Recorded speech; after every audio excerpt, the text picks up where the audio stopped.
Shalom, selamat pagi dan selamat sore Bapak Ibu Saudara sekalian yang diberkati oleh Tuhan.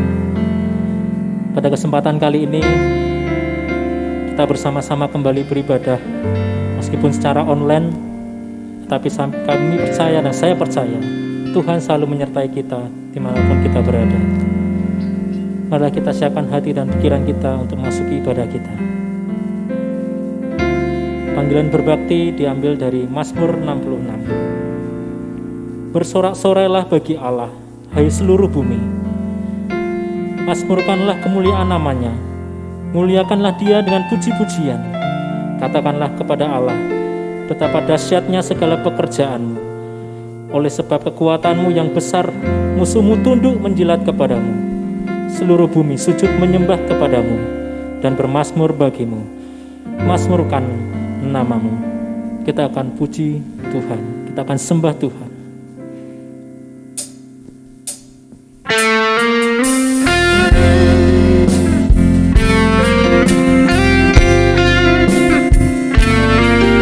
Saat kita menyembah Tuhan, roh Tuhan bekerja.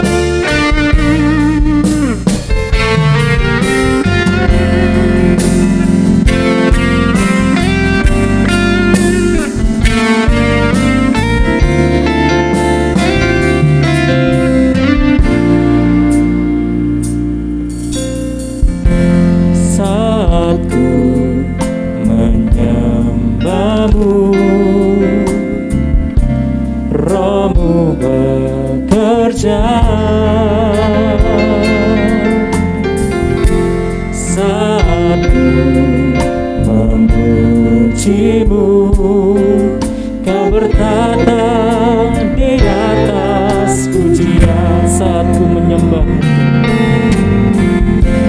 saat ku menyembahmu,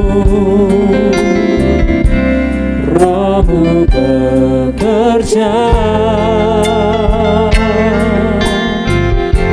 saat ku memujimu, kau berkata di atas pujian. Ku angkat hatiku, ku pandang kekudusanmu, saat ku sembah, ku pujimu, ku rasakan kehadiran Tuhan. Kita akan pujikan sekali lagi. Katakan, saat ku menyembahmu Tuhan, roh Tuhan bekerja. Saat ku menyembahmu, rohmu bekerja saat ku memujimu, kau bertata di atas pujian. Ku angkat hatiku, ku pandang kekudusanmu, saat ku sembah, ku pujimu, ku rasakan kehadiran-Mu Tuhan. Ku angkat hatiku, ku pandang kekudusan-Mu, saat ku sembah, ku pujimu, ku rasakan kehadiran-Mu Tuhan. Ku angkat hatiku, ku pandang kekudusan-Mu, saat ku sembah, saat ku sembah.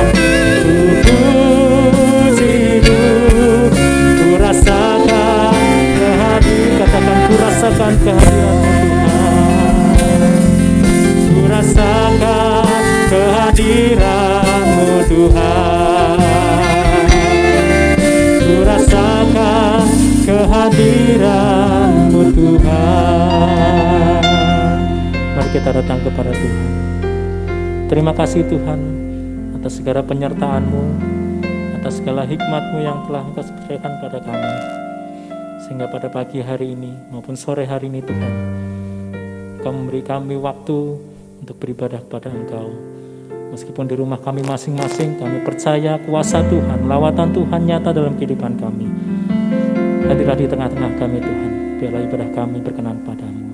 Ampuni segala dosa dan kesalahan kami, biarlah pujian penyembahan kami layak untuk memuliakan nama Tuhan. Terima kasih Tuhan, kami serahkan ibadah kami ke dalam tangan kuasa-Mu, hanya di dalam nama Tuhan kami Yesus Kristus. Kami berdoa dan mengucap syukur, haleluya, amin.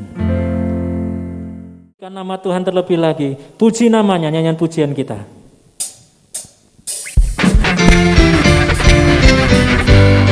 Kita pujikan dengan penuh sukacita, dengan memuji nama Tuhan, mengasihkan hati kita.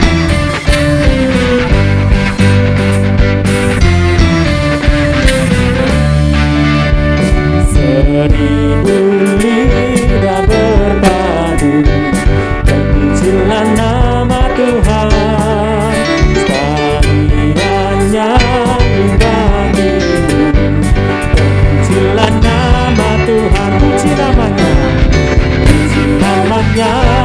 Puji namanya, pujilah nama Tuhan.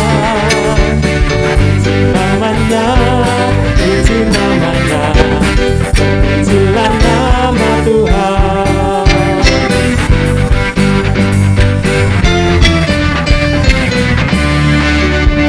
Nama Yesus menghiburkan, terpujilah nama Tuhan.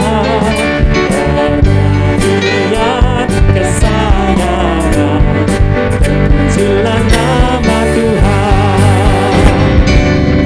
Namanya, puji namanya, pujilah nama Tuhan. Puji namanya, puji namanya, pujilah nama Tuhan. Kuasa dosa binasa, terpujilah nama Tuhan. Bersihlah najis dan noda, terpujilah nama Tuhan. Puji namanya, puji namanya, puji namanya, pujilah nama Tuhan. Puji namanya, puji namanya, pujilah nama, puji namanya, puji namanya, puji namanya, puji namanya, pujilah nama Tuhan. Puji namanya, puji namanya, pujilah nama Tuhan. Pujilah nama, terpuji nama Tuhan, terpujilah nama Tuhan. Amin. Pembacaan tema kita diambil dari 2 Tawarikh 16 ayat 7-9. Pada waktu itu datanglah Hanani pelihat itu kepada Asa Raja Yehuda, katanya kepadanya, karena engkau bersandar kepada Raja Aram dan tidak bersandar kepada Tuhan Allahmu, oleh karena itu terluputlah tentara Raja Aram dari tanganmu. Bukankah tentara orang Ethiopia dan Libya besar jumlahnya, kereta dan orang berkudanya sangat banyak, namun Tuhan telah menyerahkan mereka ke dalam tanganmu, karena engkau bersandar kepadanya.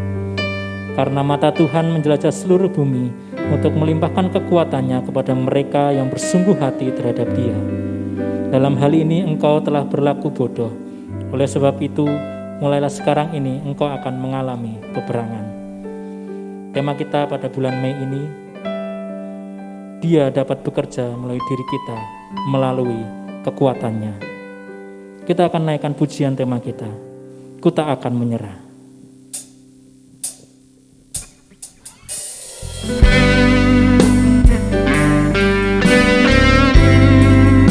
Di setiap permasalahan hidup kita. Tuhan pasti mempunyai rencana yang indah. Kita akan pujikan, kita akan menyerah. Dalam segala perkara Tuhan punya rencana yang lebih besar dari semua yang terpikirkan.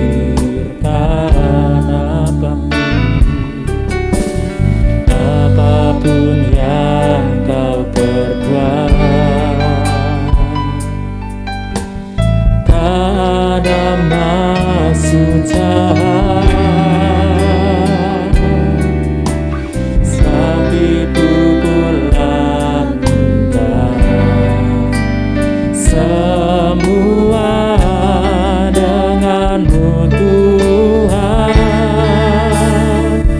Ku takkan menyerah pada apapun juga, sebelum ku coba semua yang ku bisa, tetapi ku berserah kepada kehendakmu. Hatiku percaya Tuhan punya rencana. Kita pujikan sekali lagi. Dalam segala perkara, dalam segala perkara Tuhan punya rencana yang lebih besar dari semua yang terpikirkan. Apapun yang kau perbuat, Apapun yang kau perbuat, ada maksud jahat, tapi ku lakukan semua denganmu Tuhan. Ku takkan menyerah pada apapun juga, sebelum ku coba semua yang ku bisa, tetapi ku berserah kepada kehendakmu. Hatiku percaya Tuhan punya rencana. Kita akan menyerah pada apapun juga, sebelum ku coba semua yang ku bisa, tetapi ku berserah kepada kehendakmu. Hatiku percaya Tuhan punya rencana.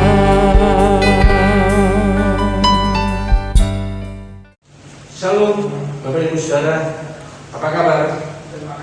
Immanuel, Immanuel, Immanuel. Kita syukur pada kesempatan ibadah secara online pada saat ini.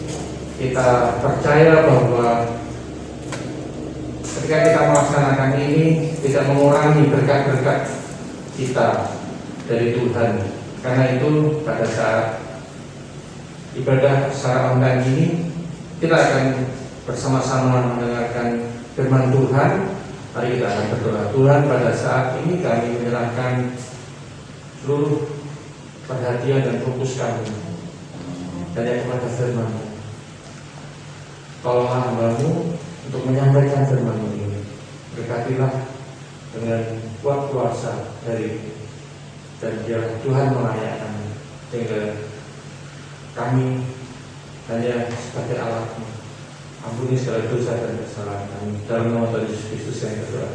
Amin.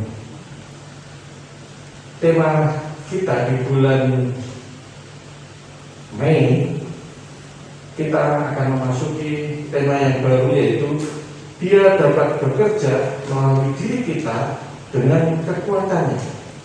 Dari 2 Tawarik 16 ayat 9a. Bapak Ibu dan Saudara, firman Tuhan katakan di sini bahwa karena mata Tuhan menjelajah seluruh bumi untuk melimpahkan kekuatannya kepada mereka yang bersungguh hati terhadap Dia.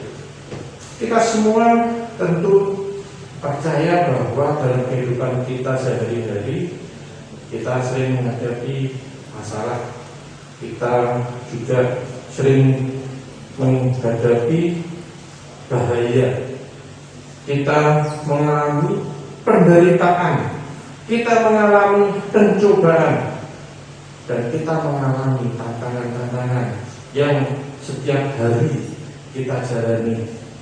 Saudara, kita percaya bahwa ketika kita mengandalkan kekuatan dari Tuhan, pasti Tuhan akan melimpahkan kekuatannya untuk menolong kita semua, untuk menolong kita semua. Kemudian janji Tuhan sangat jelas, yaitu bahwa mata Tuhan menjelajahi seluruh bumi. Kita tadi sudah membaca firman Tuhan dari 2 Tawarik pasal 16 ayat 7 sampai 9. Dari cerita itu kita melihat Raja Asa yang ditegur oleh Nabi, yaitu utusan Tuhan, yaitu Hanani.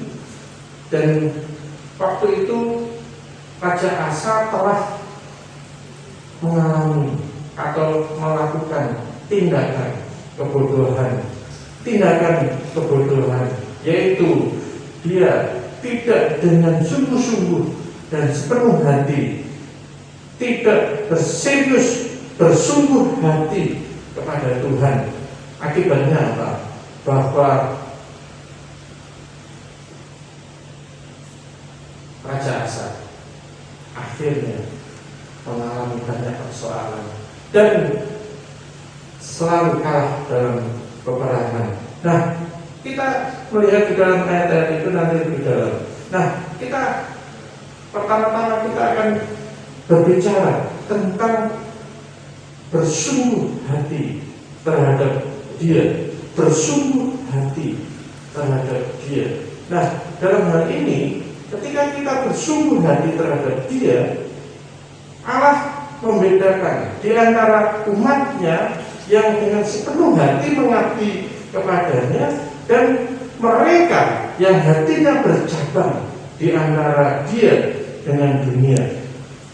Kemudian kebenaran ini tampak juga dalam penilaian Kristus terhadap ketujuh jemaat dalam Wahyu pasal 2 ayat 1 sampai pasal 3 ayat 22, di mana para pemenang yang setia dibandingkan dengan anggota gereja yang suam-suam buku, yang tidak serius.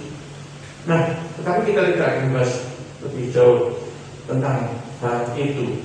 Nah, kita berbicara tentang bersungguh hati, saudara, seperti apakah pribadi yang dikatakan bersungguh hati kepada Tuhan? Ketika kita membaca di dalam ayat yang menjadi tema utama kita, saudara, kita melihat satu hal di mana Raja Asa ketika itu, Raja Asa yang adalah sebelumnya sangat mengenal kekuatan Tuhan pada awal pemerintahan, yaitu dia sebagai Raja Yehuda, pernah mengalami beberapa ancaman dan serangan dari Serah, pemimpin orang-orang Ethiopia, jumlah pasukan yang dimiliki oleh Ethiopia ketika itu luar biasa banyaknya, yaitu berapa? 1 juta orang ditambah 300 kereta. Namun Asa dengan pasukannya yang jauh lebih sedikit berani menghadapinya. Ia tahu benar siapa yang ia andalkan. Ia berseru pada Tuhan dan berkata bahwa selain daripada Tuhan tidak ada yang dapat menolong yang lemah terhadap yang kuat. Dan Tuhan waktu itu memukul kalah orang-orang Ethiopia di hadapan Asa dan Yehuda. Orang-orang Ethiopia itu lari dan dikejar oleh Asa dan pasukannya sehingga tidak ada yang tinggal hidup oleh karena Tuhan. Tetapi karena terlalu lama Yehuda dalam keadaan aman, tidak ada perang, apa yang terjadi kepada saudara? Waktu itu ada masalah bagi Yehuda, yaitu ketika Raja Israel mau menyerang Yehuda. Raja Israel mau menyerang Yehuda. Kemudian dalam 2 Tawarik pasal 16 ayat 1 dikatakan pada tahun ke-36 pemerintahan Asa majulah Baesa Raja Israel hendak berperang melawan Yehuda. Ia memperkuat Rama dengan maksud mencegah lalu lintas kepada Asa Raja Yehuda. Lalu Asa, nah di sini ayat 2 di situ dikatakan, lalu Asa mengeluarkan emas dan perak dari perbendaharaan rumah Tuhan dan dari perbendaharaan rumah raja dan mengirimnya kepada Ben-Hadad raja Aram yang diam di Damsyik dengan pesan, ada perjanjian antara aku dan engkau, antara ayahku dan ayahmu. Ini kukirim emas dan perak kepadamu. Marilah batalkanlah perjanjian dengan Baesa raja Israel supaya dia mundur daripadaku. Saudara, Raja Asa tidak percaya lagi kepada Tuhan, tidak bersungguh hati kepada Tuhan, sehingga apa yang terjadi? Dia lebih percaya kepada Raja Aram, Nah, kita melihat di sini karena hati yang tadinya berpaut kepada Tuhan mulai terbagi fokusnya pada hal yang lain. Nah, apa yang terjadi? Ketika itu Raja Asa lebih percaya kepada Raja Aram dan akhirnya Raja Aram diberi hadiah. Di situ dikatakan Asa mengeluarkan emas dan perak dari perbendaharaan rumah Tuhan dan dari perbendaharaan rumah raja dan mengirimnya kepada Ben-Hadad raja Aram. Oleh karena kita lihat di sini, dia tidak lagi bersungguh hati kepada Tuhan. Sehingga apa yang terjadi? Akhirnya di dalam ayat 7 kita lihat di situ, pada waktu itu datanglah Hana melihat itu kepada Asa raja Yehuda, katanya kepadanya, karena engkau bersandar pada raja Aram dan tidak bersandar pada Tuhan Allahmu, dan oleh karena itu terluputlah tentara raja Aram dari tanganmu.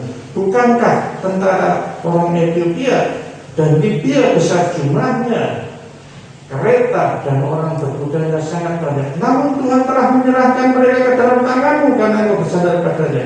Karena mata Tuhan menjelajah seluruh bumi dan melimpahkan kekuatannya pada mereka yang bersungguh hati kepada Dia. Dalam hal ini engkau telah berlaku bodoh.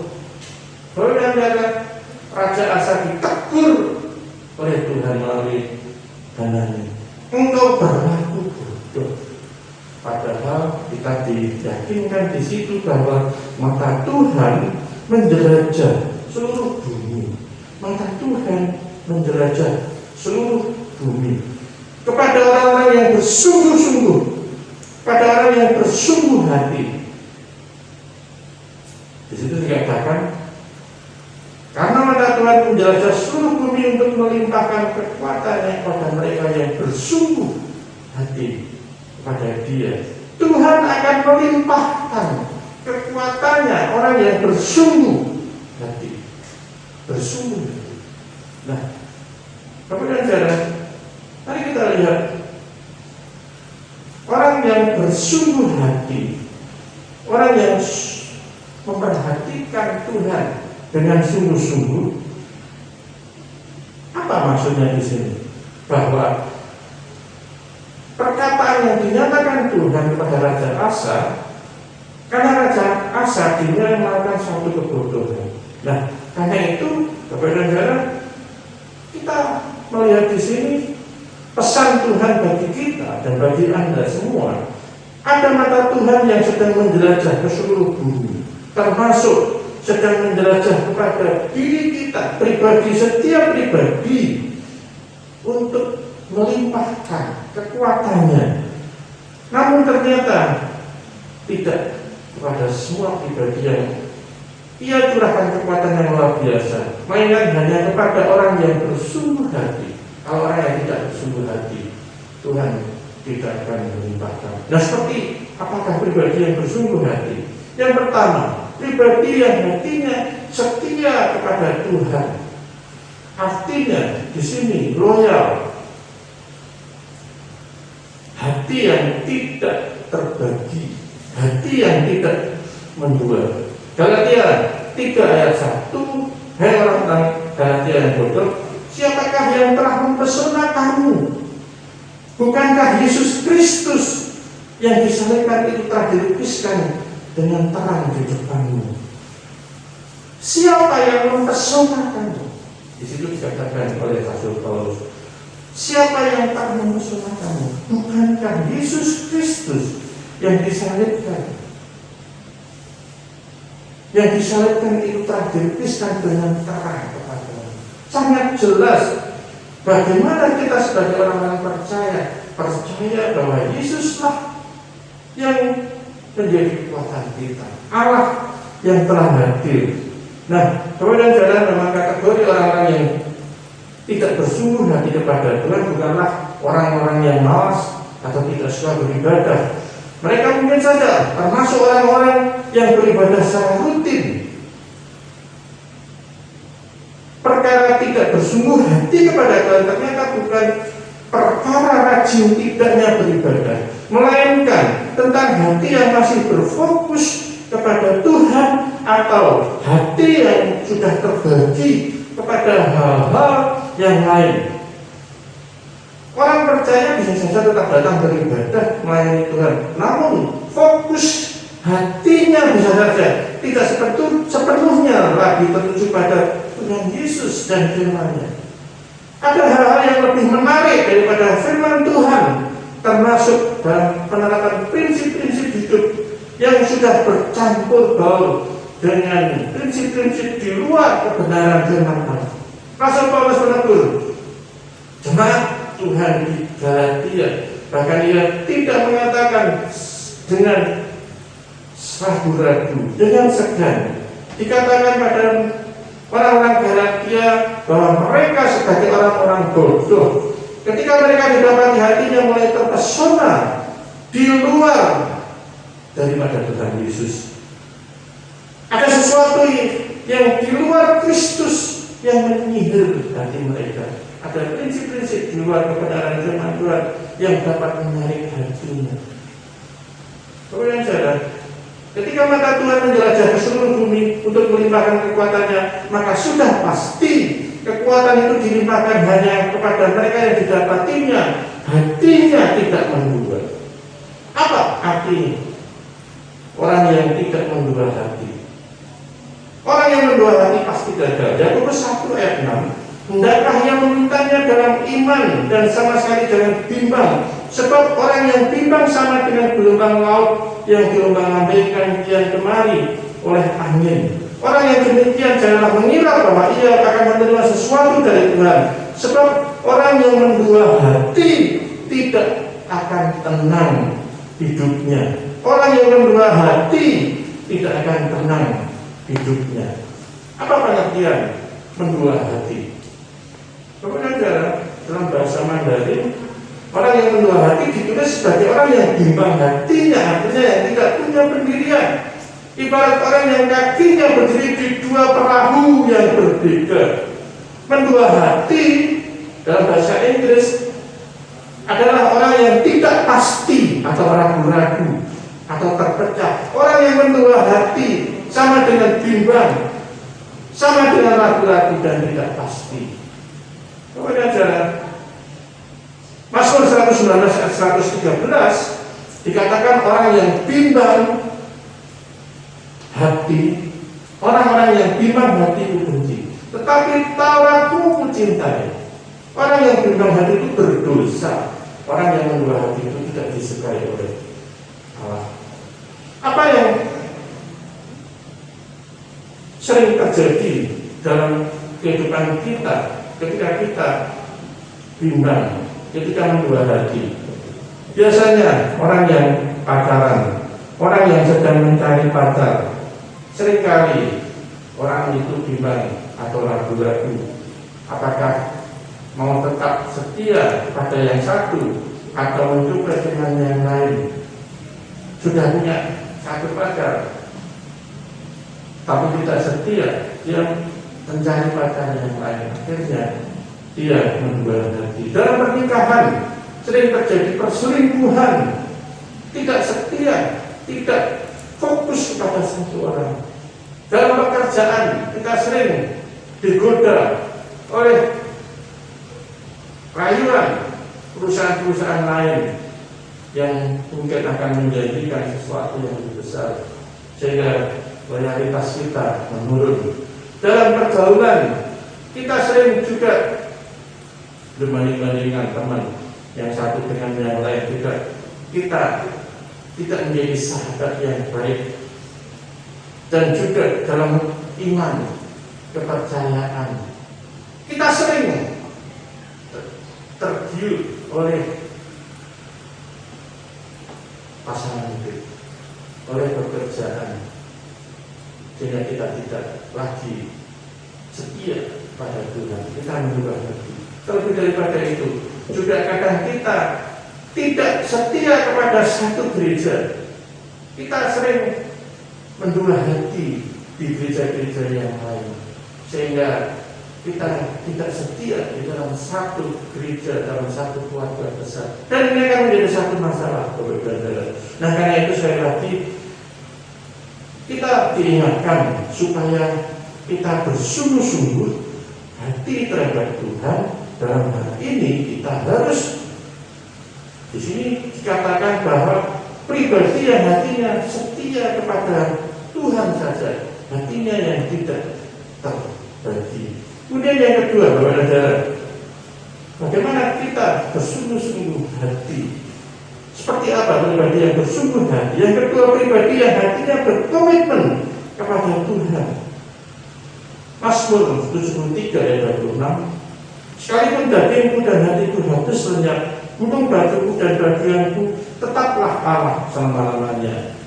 Kemudian Saudara, dalam ayat ini pemazmur bukanlah seorang yang tanpa cacat atau celah. Ia bahkan pernah sangat kecewa pada Tuhan karena merasa telah diperlakukan tidak adil oleh Tuhan. Ia melihat Tuhan sepertinya lebih membela orang-orang fasik dan mereka hidup aman dan makmur, sedangkan dirinya sendiri dia menilai yang tak setia pada Tuhan tetapi seperti diabaikan itu saja oleh Tuhan dan dibiarkan menderita. Tetapi kemudian Tuhan menyingkapkan sendiri tentang kesalahpahaman itu. Barulah ia menyadari apa yang dipikirkannya itu adalah salah. Ia menyesal. Ia baru mengerti bahwa ternyata Tuhan telah berlaku demikian adil pada dirinya, bahwa sesungguhnya tidak ada tempat yang kokoh bagi orang fasik. Pemazmur mengambil satu komitmen kepada Tuhan bahwa segala apapun yang terjadi atas dirinya semua ada di dalam tangan pemeliharaan Tuhan yang begitu baik kepadanya. Kemudian ada satu cerita dalam sebuah dongeng tentang ayam dan babi. Kedua binatang itu berdiskusi soal rencana membuka restoran bersama. Nah, saat merencanakan menu yang akan disajikan, ayah mengusulkan menu daging ham dan telur. Babi dengan cepat menolak. Dia mengatakan, aku tidak setuju, enak saja. Aku harus mengorbankan diri. Artinya dia dipotong, disembelih-sembelih, jadi daging, jadi ham. Sementara kamu hanya cukup bertelur dan tidak sampai mati. Makanya saudara kita lihat di sini, meskipun babi tidak rela menjadi santapan, tetapi kita bisa melihat di sini satu pemahaman bagaimana kita berkomitmen setia sampai mati kepada Tuhan. Kalau kembali kepada Raja Asa yang tidak berkomitmen berfokus kepada Tuhan, akhirnya dia mengalami hal yang tidak disukai oleh Tuhan dan dianggap sebagai satu kebodohan. Nah, ketika Tuhan menjelajah ke seluruh bumi untuk melimpahkan kekuatannya, maka sudah pasti kekuatan itu dilimpahkan hanya kepada mereka yang hatinya berkomitmen kepada Tuhan, hatinya berkomitmen kepada Tuhan, artinya hidupnya diserahkan untuk menyukakan hati Tuhan, untuk berfokus kepada Tuhan. Orang yang berkomitmen pada Tuhan, hidupnya untuk Tuhan, hidupnya untuk menyenangkan Tuhan, hidupnya untuk melayani Tuhan, hidupnya untuk beribadah kepada Tuhan. Orang yang egois, orang yang melihat dirinya sendiri, orang yang tidak fokus pada Tuhan, mereka hidup untuk menyukakan diri sendiri, mereka hidup untuk menyenangkan diri sendiri, mereka hidup untuk melayani diri sendiri, mereka hidup untuk beribadah kepada sendiri, dan mereka hanya memandang diri kita sendiri. Tapi kita percaya sebagai anak-anak Tuhan, mari kita bersama-sama sebagai kesimpulannya, inilah saatnya kita mengintrospeksi hati kita masing-masing. Adakah hati kita tanpa sadar telah terbagi kepada hal-hal yang lain, bukan kepada Tuhan? Kita tidak bersungguh-sungguh lagi kepada Tuhan. Apakah masih ada hati yang menyimpan kekecewaan, kebencian, atau ketidakmengertian kepada Tuhan yang sesama? Kadang-kadang kita masih menyimpan kekecewaan, kebencian, dan kita tidak terima perlakuan Tuhan seperti tadi. Padahal Tuhan itu matanya menjelajah seluruh bumi. Dia akan memberi kekuatan kepada setiap orang yang bersungguh hati padanya. Mari kita berdoa. Tuhan, kami percaya Tuhan punya rencana yang indah. Ketika kami harus menghadapi persoalan, menghadapi penderitaan, menghadapi cobaan, tolonglah kami untuk terus tidak menyerah kepada keadaan. Kami tidak terlena dengan situasi di dunia ini, tetapi kami terus mengandalkan Tuhan, terus bersungguh hati mencari Tuhan, terus menyenangkan hati Tuhan, terus beribadah kepada Tuhan, terus bersandar pada Tuhan. Karena kami percaya, hari ini kami diingatkan bahwa Tuhan, mata Tuhan menjelajah seluruh bumi untuk melimpahkan kekuatan Tuhan pada mereka, pada kami yang bersungguh-sungguh hati kepada. Tolonglah kami, ampunilah kami kalau selama ini kami tidak bersungguh-sungguh. Dalam nama Tuhan Yesus Kristus kami berdoa. Amin. Bapak dan saudara, kita akan bersama-sama menyanyikan lagu respon kita.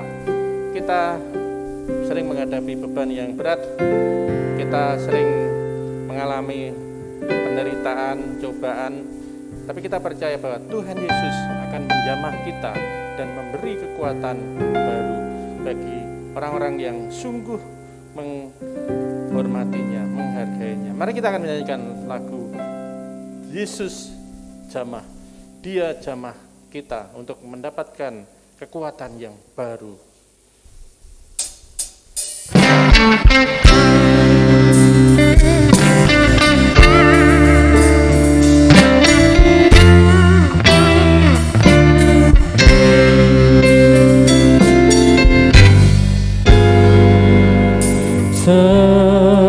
tertindih dengan beban berat,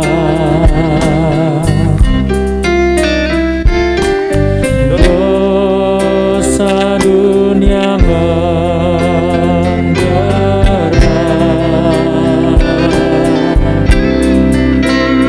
lalu ku datang pada Yesus.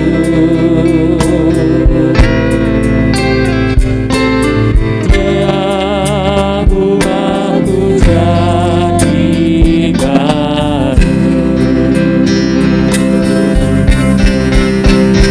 Yesus jamah setiap hidupku, dan damai di hatiku.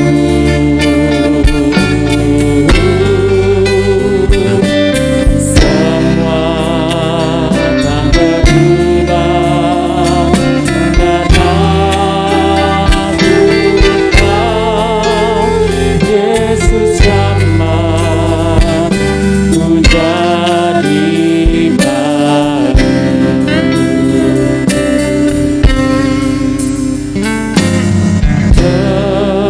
Tertindih dengan beban berat, dosa dunia menderat,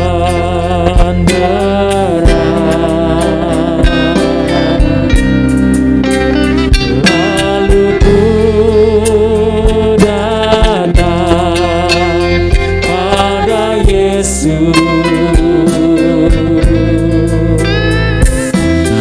Dia ubahku jadi baru. Yesus jamah setiap hidupku, dan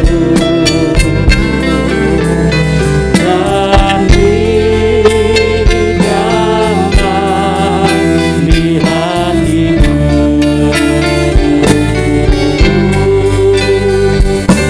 Semua tak berubah, dan aku tahu Yesus jamah ku jadi baru.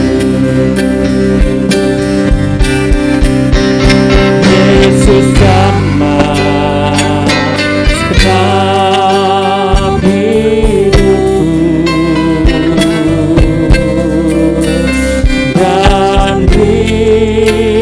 damai di hatiku.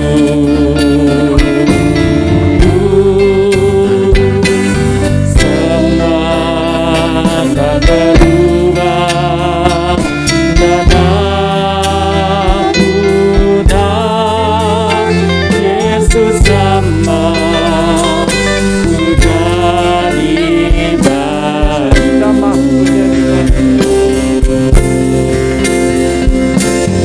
Semua tak berubah, dan aku tahu Yesus jamah ku jadi baru. Mari kita akan berdoa mengakhiri ibadah kita. Terpujilah nama-Mu Tuhan atas ibadah pada saat ini. Kami beribadah bersama walaupun melalui online, tapi kami percaya kiranya kami bisa merasakan hadirat Tuhan. Kami boleh memuji memuliakan nama Tuhan, mendengar firman Tuhan, dan memberikan yang terbaik bagi kemuliaan nama Tuhan. Kami percaya Tuhan banyak persoalan, banyak beban yang menindih dalam hidup kami. Tapi ketika Tuhan menjamah kami, Tuhan memberi kekuatan baru bagi kami, khususnya bagi kami semua yang terus menerus untuk bersungguh-sungguh mencari Tuhan. Tolonglah kami Tuhan, berkatilah seluruh jemaat dalam setiap persoalan, setiap masalah, setiap tantangan, dan setiap hal yang dikerjakan dalam kehidupan sehari-hari. Tuhan akan selalu menyertai, Tuhan memberkati, Tuhan memberi kekuatan kepada kami semua. Terpujilah nama-Mu Tuhan. Dalam nama Allah Bapa, Allah Anak, dan Roh Kudus kami telah berdoa. Amin.